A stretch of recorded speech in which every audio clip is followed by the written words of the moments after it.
Hello, welcome to another Gundam Battle Operation 2 video, and that is the new suit, the High Boost Gym, which to be honest I might just call this Gym High Boost because it feels kind of awkward saying High Boost Gym, but yeah, this is a 350 raid, and it's been a while since we had a 350 banner, so kind of excited to see what we got here, and I do have a match here for you. It might be two, but I'm leaning more towards one here. Save the other for a rainy day, right? This first match is going to be on City Ruins, and hey, I'm gonna get double teamed here in a second, so make sure you bet on how long I can last. So this suit doesn't have a dodge roll, so yeah, we're gonna go ahead and get right into it. Actually, no, I should also say this is a Blazing Shadows suit. So we got yet another suit from that series, and I can't wait to see what else we'll get, because this is the same series that gave us the Gelgoog GK, the Dawn Barrage, I believe, and the Zuda F. So I believe there's a Gelgoog that has a high Gog arm, and there's some other gem stuff in there as well. So I can't wait to see what else we'll get from Blazing Shadows, because they're definitely getting a ton of stuff from there.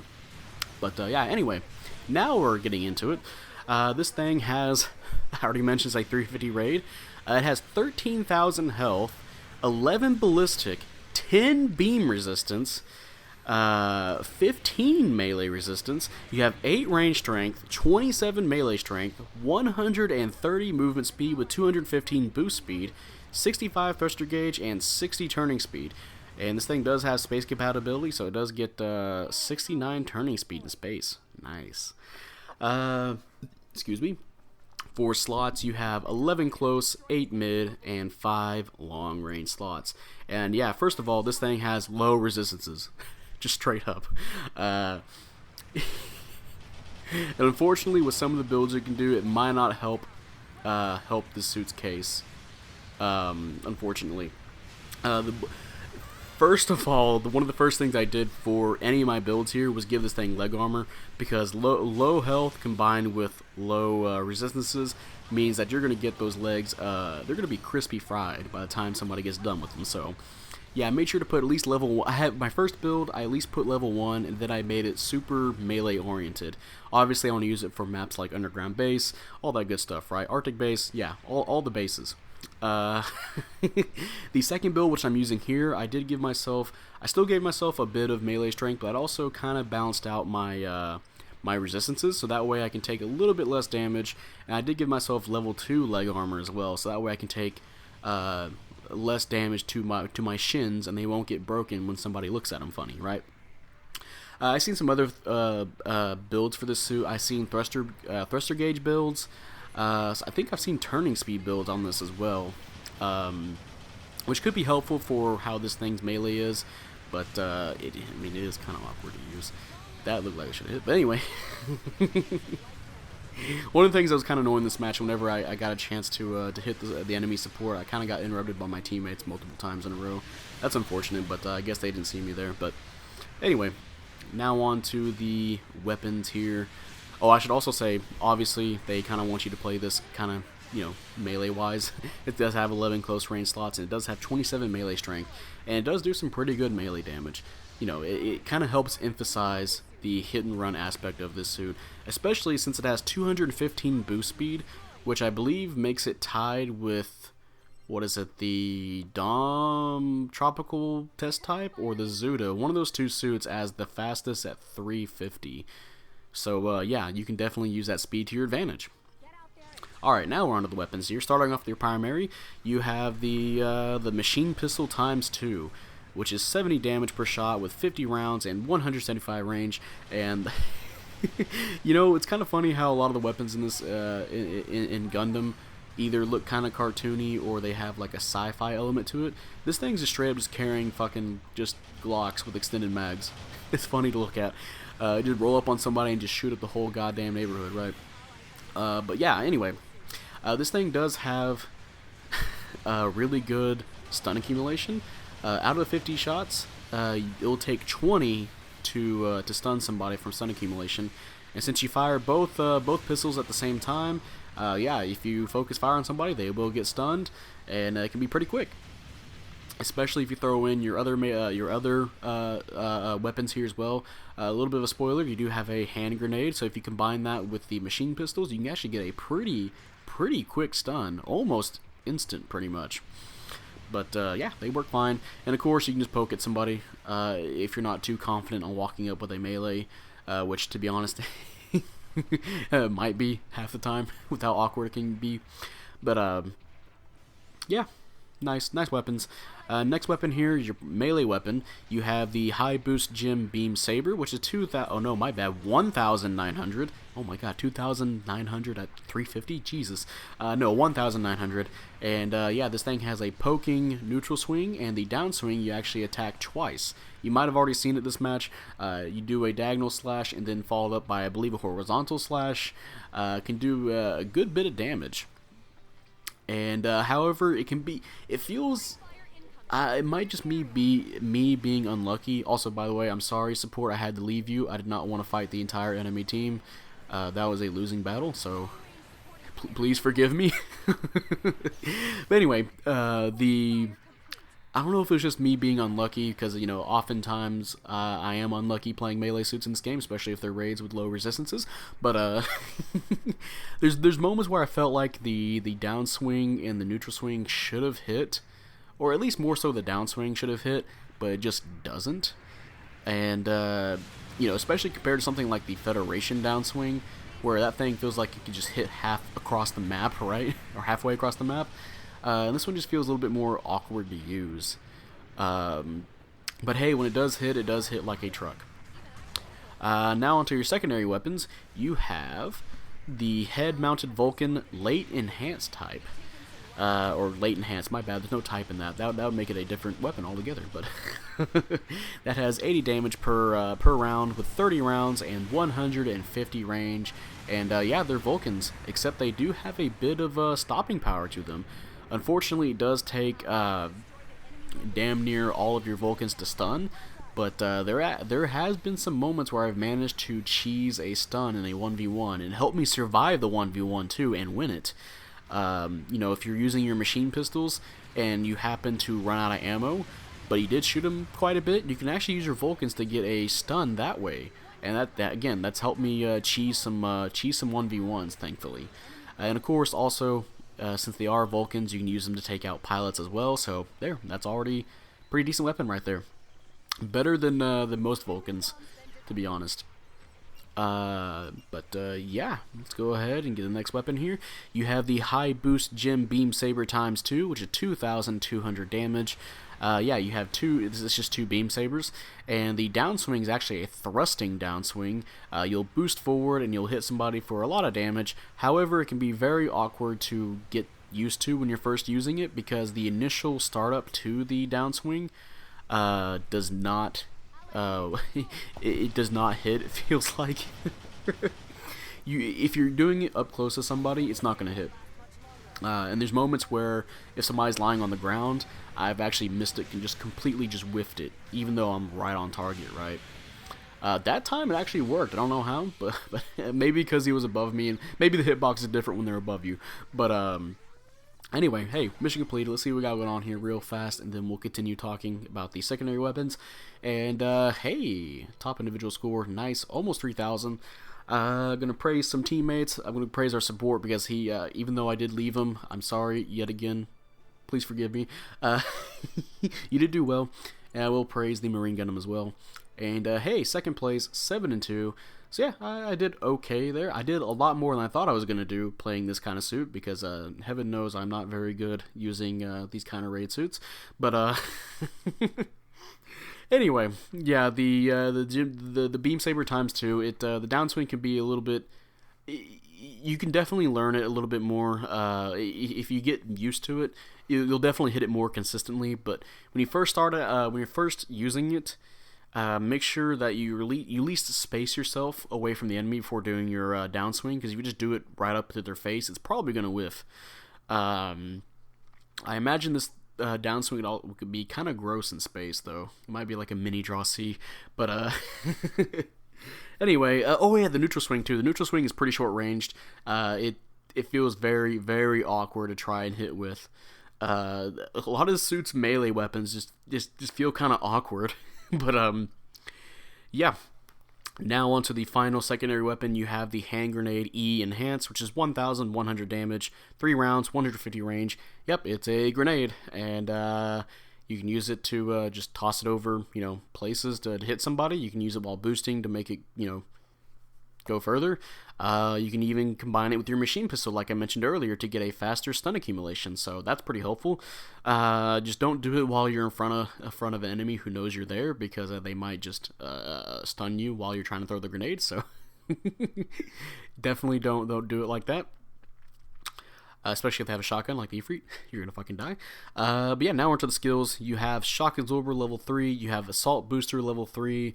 And back level 2, you have Balancers, you have Maneuver Armor level 2, you have Melee Combo Controller, which is 2 melee swings on your first melee weapon. And I forgot to mention this, I apologize, but your secondary weapon, your Beam Saber times 2, you can only swing that once. So if you actually manage to hit somebody with your neutral swing, you can't follow up with your down swing or a side swing. So keep that in mind when using that weapon. Only your primary melee weapon can attack twice. But anyway, you have Force Injectors level 2, so you can boost back and forth. It takes less on your thruster gauge. You have Overboost. So Overboost level 2, if you don't know, that means if your thruster gauge is full, if you overheat your thruster gauge, it will give you the option to continue boosting. And when you do continue boosting, there will be a countdown on your thruster gauge, and you'll have infinite boost. But when that countdown reaches 0, you will do an animation to where your legs are broken, and your suit will take a little bit to get up, and your thruster gauge will take a while to get out of overheat. So this can be useful in a few situations where if you need to get out of dodge real fast, if there's a whole enemy team there, you can try and get away from them. They can be helpful for keeping yourself alive. Let's say like the last 8 seconds of a match, you can just keep tackle spamming. You can do that as well. Unfortunately, you don't have a dodge roll, so you can't dodge roll spam like the GPO1. You can definitely tackle spam.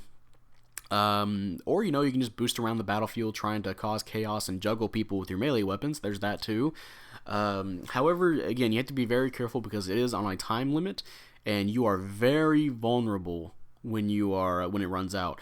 And this all, if you don't know as well, let's say you get countered doing a melee attack, and then your timer expires while you're on the ground. When you get back up after being countered, you will still go into the animation. So you're waiting even longer to attack somebody, and that does eat up your vulnerability time as well. So be very careful where you're positioned when you're on your last few seconds. And also keep in mind if somebody is chasing you, because once you're in that animation, you can't do a damn thing for a little bit. And that can lead to free follow-ups, especially if a strong enough general's around, they're going to make you hurt. But anyway, on to the next skills. You have Flight Control, and you have Blast Stabilizer, which if Mobile Suit explodes on you, it will not heavy stagger you. And finally, you have a new skill. You have a skill called Aerial Melee, where if you have a certain melee weapon out and you're in the air from after you jump, or if you're falling, you'll actually do a melee attack. And in the case for this suit, the melee weapon has to be the Beam Saber times 2, and you'll do your downswing in the air, and that can be useful for positioning yourself over an enemy, or if somebody's on the ground below you, you can attack them when you're close to the ground. I don't know if you can get tackled if you're close enough to the ground after doing it. I imagine so. If you're a little bit still above the ground, I imagine you'll just go into the animation where you're falling, or the falling animation, kind of like with flight suits. So yeah, keep that in mind when you're using it. If people see you in the, I imagine the next few weeks when people are playing against the suit, if they see you in the air, they're probably going to assume you're going to start flying at them. So with your downswing, so be careful how you approach people from the air with that. And since this thing doesn't have a high enough flight control to where it can't boost while in the air, you can't reposition yourself to get a better vantage point for your downswing. So once you jump, you jumped, and you gotta be careful how you how you land it, how you stick the landing, right? I do like this skill though because if this gets put on other suits, it'd be amazing. I honestly think the Ashamar should get this suit. Imagine getting out of your transformation and then doing your fist downswing on top of somebody. That would be so fucking sick. This aerial melee needs to be on other suits like now. They don't need to wait. They need to put it on other suits now. Fuck this suit. Put it on the Ashamar. I want to punch people in the air. Or oh my god, imagine you're boosting towards somebody in your transformation, and they're transformed flying at you too. You get out of your transformation, out of your you're in your mobile suit mode, and then you downswing them out of the air. That is so fucking sick. Please make this a skill for the Ashamar. Anyway, let's go into the pros and cons now for this suit, and I won't. I'll stop talking about other suits. But yeah, anyway, let's start with the cons. This suit, it has low resistances. There's not much to say on that. Especially with some of the generals at 350, like Ifrits or the Gundam Marine type. Once you get locked down, you will get fucked up. And since you also have some low leg health as well, because of you having low health and ballistic low resistances, that can lead to a lot of potentials of where you're having your legs broken. Definitely a big con for this suit. I should also say it doesn't have a dodge roll as well, so that can be another con. You kind of have to rely on your maneuver armor to avoid getting stunned, and that can be a bit tricky sometimes. Another con is the melee on this suit something about it just feels very awkward. It feels like I should be getting a lot more hits with it, especially with the single beam saber. The downswing on the double beam saber, it's whatever. It's like, okay, I get it. It has startup, right?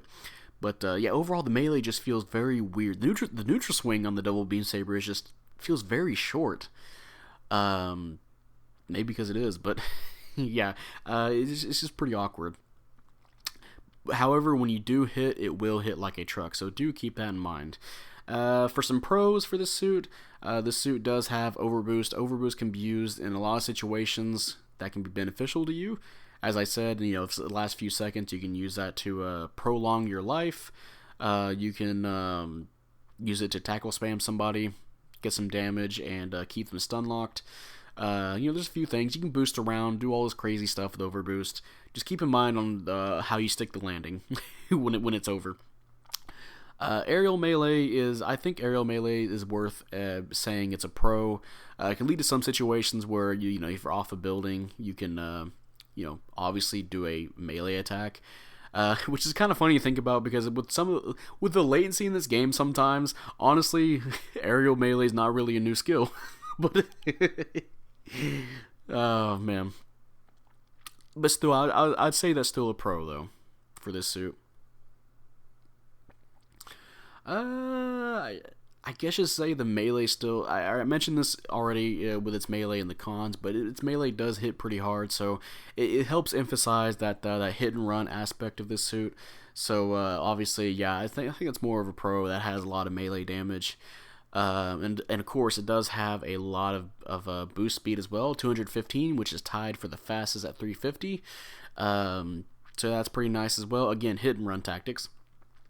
And that's it for the gym high boost. And I gotta say, it's a fun suit, but it's okay overall. It has some really nice things about it, like the overboost, the melee, the aerial melee.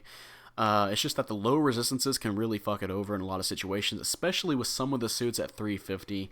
Like I said, Ifrit, Gundam Marine. There's some suits that can take advantage of its leg health, like the support. Some of the supports, right? Was it the Nam Cannon, I think? One of those. So, yeah. Be very, very careful how you approach people with this. But honestly, if you're already familiar with these kind of suits, then it shouldn't be a problem playing the suit, to be honest. If you like playing your low resistance, hit and run, no dodge roll raids, hey, here you go. This thing has it. This thing is built just for you. And like I said, it's still a fun suit to try out and play, right? So again, if you're a fan of raids, I say if you want to roll for it, go ahead. It is a 2-star, so unfortunately, there's no like 15% off, so I guess that's up to you if you want to roll for it. Obviously, it just feels like a I can't remember the word for it. Obviously, it's just kind of just a buffer until we get another suit. They're leading up to something, right? More Blazing Shadow suits, and honestly, put aerial melee on more suits, please. Please, that is the only thing I want to say from this suit is just put more aerial melee on other suits. But yeah, that's going to be the end of this video. If you guys enjoyed this video, leave a like, subscribe if you want. I'd really appreciate it. And type up in the comment section how you feel about the high boost gem. Do you like it? Do you hate it? Like I said, it's okay. Again, these kind of raids are not my forte, but I know there's a few people. There's a lot of people out there actually that look at this suit and go, "Oh yeah, I can definitely use this." Just be very careful. Again, how you use this. Oh man, that reminds me. I should have said this for a con, but it doesn't have a instant stun as well. All your stuns are accumulation based. I'm sorry about that, but yeah, keep that in mind as well. You don't have a instant stun to approach people with, so be very. This is like my 5th time saying it now, but be very careful how you approach people. But yeah, if you can work with that, if you like your hit and run suits, yeah, this thing will be pretty good for you. And honestly, I can see this thing being kind of disgusting at in space because obviously space has it takes less thruster gauge whenever you boost. This thing does have overboost. It does have a thrusting downswing, so I can see this being pretty good in space. It does have space compatibility as well. But yeah, that'll be it, and I will see you guys later. Bye.